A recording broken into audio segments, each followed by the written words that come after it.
If you have bread and ground beef at home, don't forget to make this recipe. To start, let's take 400 grams of ground beef and 1 finely chopped onion in a bowl. Now let's season.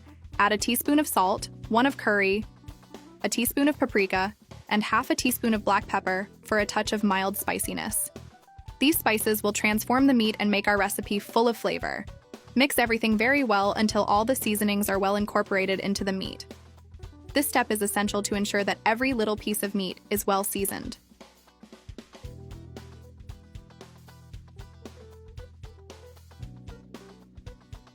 Now, take a baking dish and line the bottom with 6 slices of bread.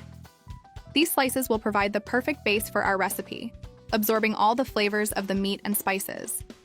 With the bread in place, let's cover each slice with a generous portion of the seasoned meat. Make sure to spread it well so that each piece is well covered and flavorful. This recipe is super versatile. You can swap out the ingredients I'm using or even add others that you love. It's a great way to personalize the dish and give it your special touch.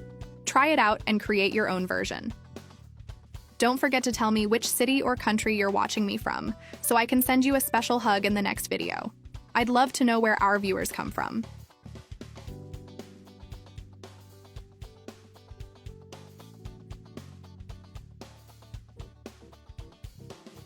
Then, drizzle everything with a splash of olive oil, which will help give the meat a juicy touch while it bakes.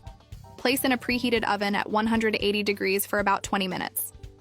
When the time is up, remove it from the oven, and for that irresistible finishing touch, cover everything with mozzarella cheese.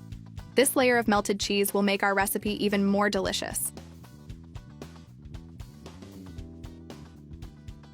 Now just return it to the oven at 180 degrees, but only for long enough for the cheese to gratin and become golden and bubbly. That's the sign it's perfect to serve. And that's it. Our recipe is finished. This dish is delicious, with the combination of crunchy bread, well-seasoned meat, and the melted cheese on top. Impossible to resist. Now I want to know your opinion. What did you think of this recipe? Rate it from 0 to 10, and don't forget to tell me where you're watching from so I can send you a special hug in the next video.